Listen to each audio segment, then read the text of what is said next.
Yes, that's the tune, the sound you're hearing in your ears. It's another episode of the Local Lifestyle Podcast, all brought to you and sponsored by TLC Properties. My name is Cuervo. I am your host. Episode 4 today. Episode 4 is called Making It Your Own. Going to be breaking down some ways on how to reorganize and structure out your apartment, your home, whatever it may be. We're going to be getting into it. The special guest today, Sydney Johnson. Hello.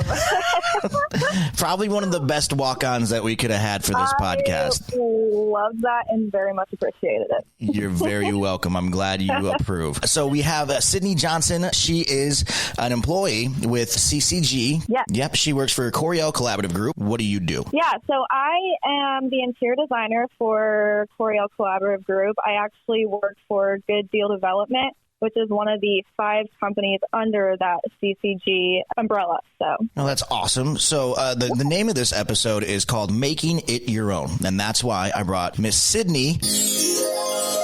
Yes. I feel like every time I say your name, I have to hit that now. Definitely. Yeah. So Making It Your Own, really what this is about, it's almost perfect timing for this episode. So Making It Your Own is discussing like decorating your house, your apartment, your shack in the back that you want to, decorate during this time of the lockdown. I figured it was a perfect time to bring you on because this is what you do. I have one painting in my room right now. It's very depressing. I need some help. Yeah, see, that's why we're doing this. Basically, with all this time that a lot of people have, I know of a lot of friends that are going around and reorganizing and, trying to save space. They want it to look different, just put a new feel on their home. Yeah. So, starting off, the decor. Okay, decor is a big thing. My roommate has very good taste. I have one picture in my room. There's different types of people all over. Is it a good picture? It's a painting I did back in maybe high school or college. It's a painting. Okay. So it's totally cool. Makes a big difference. Gotcha. Yeah, definitely. But decor. So Sydney, when you're going to find decor, what do you start with? How do you do this? The first thing I was going to talk about is just really finding the look that you like. Each individual has a certain style they like, whether that's, mid-century modern, which is definitely my favorite, vintage, traditional, farmhouse. I mean, the list goes on and on. There's a bunch of them. I really think this is probably the most important part just because, you don't want to live somewhere that you don't feel comfortable in. If you have a long day at work, you want to come back to a home that you truly love. No, yeah. Okay. So like what I have, I don't know if it would be traditional. Mine's called like Single and Lonely. I have one painting on my wall and just nothing else around me. But that's a mood. Yeah, I mean, that's definitely a mood. It's not a good one. I could definitely, go and look at some decor. Maybe when all this is said and done, I can get out in the world again. I'm going to go maybe spice up my room a little bit. I don't think any of the furniture stores are open right now, are they? No, they're non-essential. People got to work with what they have in their home. Right. Now, coming off of decor, I've seen this in homes where they match a lot of colors, or there's like some sort of a color scheme going through it. Is that very important, like to you personally? Is it important to have a color scheme? I would say that is definitely one of the first things that I suggest doing is picking a color scheme. Color can be incorporated into a variety of things from decor to rugs. You can also use pops of color in, accent pieces like pillows or vases or wall decor. I would say a good way for starting a color scheme is you could pick one of your favorite colors and just kind of choose a color scheme off of that. Or, a lot of colors give off a certain mood. So if you were to want the colors in your space to give you that mood that you're going for, I think you could do that too. Just for example, blue gives off a feeling of calmness or peace, and yellow gives off a feeling of joy and happiness. So that's something else you could kind of work with. I had no idea those colors meant that. Blue's like one of my favorite colors. So that's good. Oh, me too. It is my favorite color. I'm a calm person then. Yeah. Because if not, I would paint my walls black, so it's like I'm in space. Ooh, yeah. I like black too. Dark colors are like when I dress. You've seen me. I wear a lot of dark colors. I can't help it. I do too. I love black clothes. That's definitely my go-to. Yeah, it's a very easy thing to work with. So color schemes. Color schemes I can dig. Once again, I don't have that. So I really need to step up my life here and get it together. So this is what this is teaching me today. Yeah. I got you. Now, space. Okay, working in the apartment industry, living in an apartment for as many years as I did, I've lived in homes. I lived in a home. That was nice. But looking at size and all that and furniture, when I lived in Wisconsin, I was out there like last year. I had a big duplex, 3-bedroom. It was like 1,750 square feet. I had to start buying furniture. One, I never realized how expensive it was. Oh my gosh, I know. and then all of the measuring that you have to do, because you need to know how big your living room is and what kind of couch can fit, because you're not going to, and couches are very expensive. Like, I'm not going to go spend $3,000 on a beautiful sectional and have it not fit. So, so what would you think as far as like, you think that's something people definitely need to do? Like, take the time, measure out everything, making sure that it's going to be a nice snug fit in there. Yes, definitely. Me personally, I actually have a story that goes along with measuring spaces and figuring out the size of furniture. What's the story? One of my first projects I had in starting my career, I accidentally bought furniture that was way too small for the space that it was going in because, for some reason I decided it would be a good idea to go off of the pictures and not the actual measurements. Not sure what I was thinking, definitely learned from it. It made the room just like swallow the furniture. I'm visualizing right now a room literally swallowing furniture. That is exactly what it looks like. That's awesome. I've never heard anybody word it that way. That's a good one. Honestly, that's like all I could think of. No. Hey, I just visualize that. Hopefully everybody listening is visualizing a room literally swallowing and eating furniture. That is what, teeth and everything. That's what it looks like. No, that would scare me. That's scary now. I have a roommate. He's got a nice setup. Like I said, he's got all the taste here. He's got, pictures on the walls, like a color scheme, basically. My room is literally just a bed, a TV, a painting, and some clothes. Like, anybody who's ever been over to our place and they're like, oh, so this is your room? It's depressing. I said, yeah, thanks. I appreciate that. So maybe some bedside tables would be nice. Eventually when I grow up. Always good. Yeah. When I grow up, I want to be that.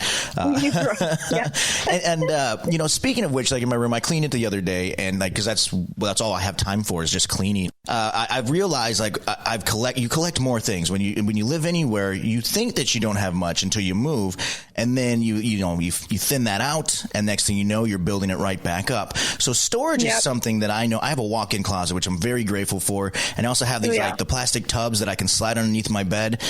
Storage is a huge thing where you really need to take advantage of some of the space, because I lived in a studio for a while when I first moved to Springfield, and you had to make do with what you had. Anything stackable, stuff like that, bookshelves, you really need to make it your own with that one.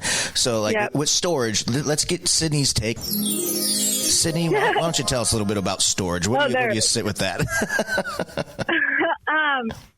I definitely agree. Storage is very important, especially whenever you live in one of those studio apartments or even in the micro studios. And there's plenty of ways that you can include storage in your apartment. For example, those, like you said, those underbed containers that you can slide in and out from under your bed, side tables, coffee tables with storage, shelves, floating shelves. I love floating shelves. What's a floating shelf? That sounds like it's being held up by a ghost. Floating shelf? Yes. You don't know what that is? I have one painting in my bedroom. No, I don't know what a floating shelf is. I forget. Okay. I mean, it's just a piece of wood pretty much. Mm-hmm. But whenever I think of floating shelf, my mind immediately goes to just a piece of wood, and it's just floating on the wall. Okay, I don't know if that was a good explanation, but that's pretty much I think I know exactly what you're talking about, but that's cool. Maybe I'll get one of those too. I'm telling you, you are about to make me feel like an adult. I'm going to dress up my room, and I'm not going to know what to do with myself. Oh my gosh, you'll definitely have to let me know how that goes. Yeah, I'll take pictures and you can tell me how horrible I did. But no, or how great, you never know. Yeah, it's a 50-50 chance. Storage, I think I got good at. I like Legos, so I like stacking things. But no, definitely living on my own for as long as I did, I got kind of good at that. And it is very important to have storage. So if if you need to, granted things right now are kind of closed down and you can only get essential things. When this is all said and done, you know, you can get out and you can re-up on some stuff. If not, this is the time, like I said before, for anybody listening, for you out there, if you're stuck in your house, your apartment, you need something to do, just start organizing things and making some room and figuring it out. It's like a big game of Tetris. It'll be fun. It really is. Now, the next topic I wanted to touch on, like we just talked about studios. You said that a few times. How do you make something like that seem bigger than what it is? Yeah, so there's definitely a few ways that you can do that. A really good way to start off with is using mirrors. You know, you can get a variety of decorative mirrors that you can use that are out there, or just plain. It's kind of whatever style you're wanting to go with. And then also using furniture with legs, because this allows light to pass under your furniture, which helps the space feel less cluttered. I think that's actually really interesting. I was just going to say, I've never... I guess, I mean, you look at things so differently than how I, a man with one painting, does. Like when you just said that, I'm in my apartment actually right now doing this recording with everything that's going on. I'm trying to be safe. And now that you said that, I'm looking at these little tiny nubs, the little legs. And when you said the light coming underneath, like I kind of get what you're saying. It show like, I don't know how, but it just looks different to me now. Yeah. I'm never going to look at couches the same. Thanks. You've changed my life again. That's what I'm here for. But no, that's cool. So, okay, is there anything else, like you said, with, like even that's some cool knowledge right there. What other little secrets do you have? Yeah, also using long curtains on your windows. This will help elongate the room and make it appear taller. Using lighter colors, and I'm not just saying, you know, stay completely away from dark colors, but using a lot of dark colors in a space kind of just makes it feel cramped.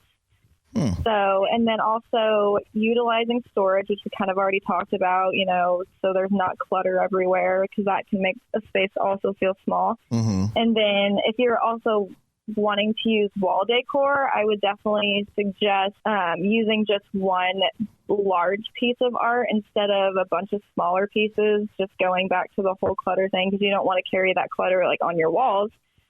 So then that's good for me. Like I have one piece of art. So that, boom, right there. I'm sticking to these rules. You're crushing it already. It's really not a big painting at all. You got one thing down. I got one out of a million things we went over today that I got going for me. But no, that's cool. Like once again, I can't stop staring at the couch in my apartment right now, because it's just blowing my mind. Now the curtain thing, I do remember my mother kind of mentioning that, because I used to be that guy that had like the tie-dye sheet over his window. Oh my gosh. Yep. I know what you're talking about. Yeah. You know, and then I turned 30. I'm like, okay, you know, Cuervo, you got to grow up. So the first house that I rented right after I moved out of the dorms, we did not have curtains when we first moved in. So we literally hung blankets up to cover the windows. Yeah, there's still people to this day that I see do that. It's fine. But once I had the like the thick ones, the ones that are designed to like keep the sun out and keep heat or cool air in, once I spend a little bit of money on those, I'm never going back. It's like buying good toilet paper. Once you've discovered something you love, you're never going back. It's going to be impossible for me. But right now, I don't have them with me, so once again, my room is just sad. I got a painting, a bed, a TV, and that is it right now. I'm trying to step up my game, especially now after this episode. I'm going to have to reevaluate my life. That's exactly what's going to have to happen. It kind of sounds like you do. Well, you know, it is what it is. But so, Miss Sydney, there we go. I do want to thank you very much for, once again, that is the most epic sound I think we've attached to anybody's name so far. So feel privileged. No, I love it. Well, I do want to say thank you very much for taking the time out of your day to sit down and do this podcast with me. Making It Your Own is the name of it. So if any of you out there have any questions about what we talked about today, one, you can go back and listen to it again, or you can jump online, and I'm sure Google has every answer under the sun, or find somebody like Sydney out there and she'll answer all of your questions. Yeah, definitely. I would love to answer all your questions. Okay. I have plenty, but I'm going to try to do this on my own and be an adult and decorate my room. And I'll have to let you know what it looks like, and you can grade me on it. Oh, I will. I can hear it in your voice. Great. Sydney, thank you so much once again for taking the time. Like I said earlier, I do appreciate it. And one more time, just for giggles, I'm going to say Sydney's name and play. Yeah. Because she is magical. Awesome. Thank you so much for having me. This was episode 4 called Making It Your Own on the Local Lifestyle Podcast, all brought to you by TLC Properties.